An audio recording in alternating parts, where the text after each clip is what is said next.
Simferopol is the largest city on Ukraine's Crimea Peninsula. Since gaining independence from the Soviet Union almost 2 decades ago, it's struggled economically, and many of its people live in poverty.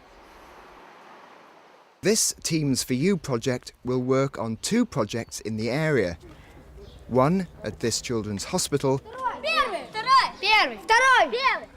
and the other at this home for 60 troubled boys. At the hospital, work quickly gets underway to refurbish a ward. Some of the team are skilled, the others enthusiastic amateurs. They all share one goal: to improve conditions for these children.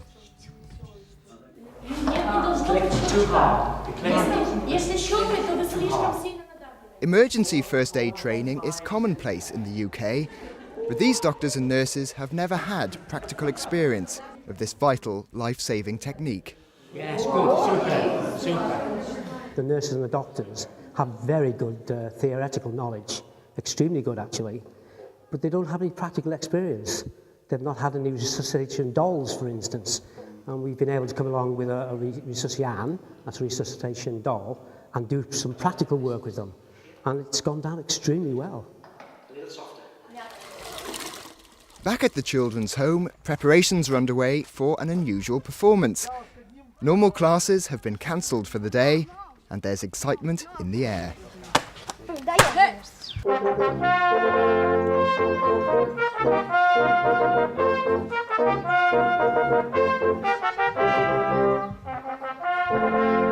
These team members play together in a brass band in Wrexham.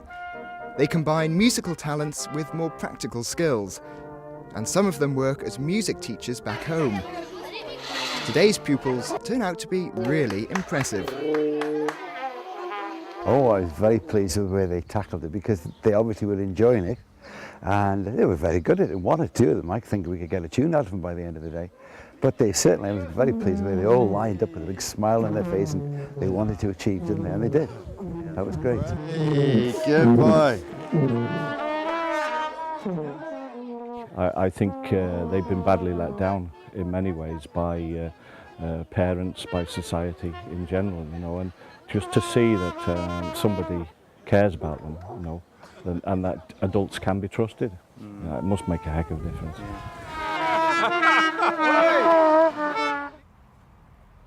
Edward is 12 years old and has meningitis. His mum is worried that the tests he's undergone for AIDS will be confirmed. It doesn't take much to brighten up the wards here.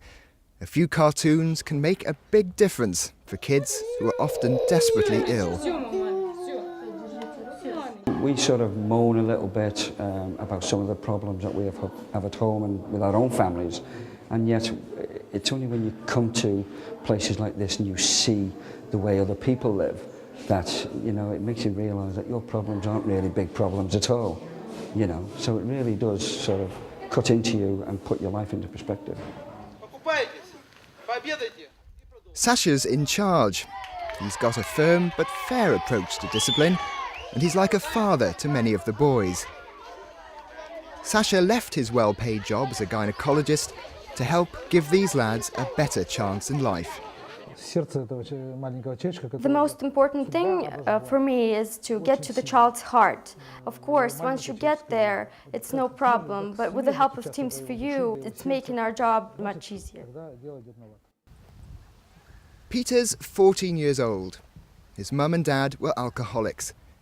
When they died, Peter was left to fend for his 7 brothers and sisters. He got into trouble with the police, stealing food. But life's better now. People don't look down on me. They treat me as a person in here. And I stopped drinking, smoking, and started doing sports. And I like it better than anything in the world. Back at the hospital, building work is nearly finished. But the challenge of caring for desperately sick children never stops. Edward's doctor Aliyah has confirmed the 12-year-old is HIV positive. He's getting weaker by the day, and the hospital can't afford the drugs that might give him a chance. The team have helped to buy them. Up till 48 hours ago, he didn't have a chance in life.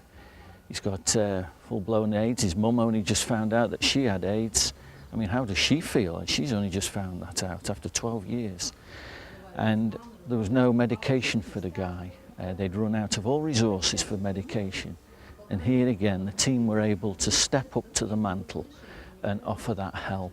And that's the excitement about these programs. It's living on the edge, you know.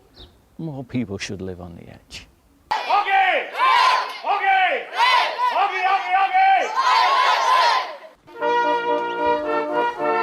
As the team's stay in Simferopol comes to an end, there's time for a game of football. There's been plenty of hard work, but it's the smiles they'll remember. It's marvellous that we get this opportunity. It's incredible. You know, I could walk down the high street and put money into people's charity boxes and that, but no, here I am doing it. This is great. It's been an inspiration for Peter. Now he has plenty of goals for the future.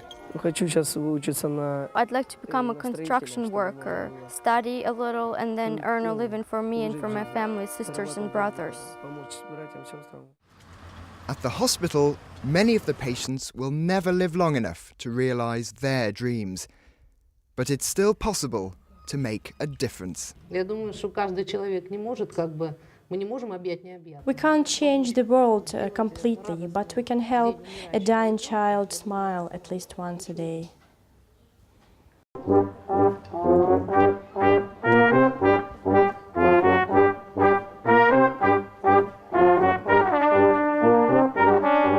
Just holding a child's hand and looking and smiling into their eyes, what a difference that makes. You cannot put a price on that.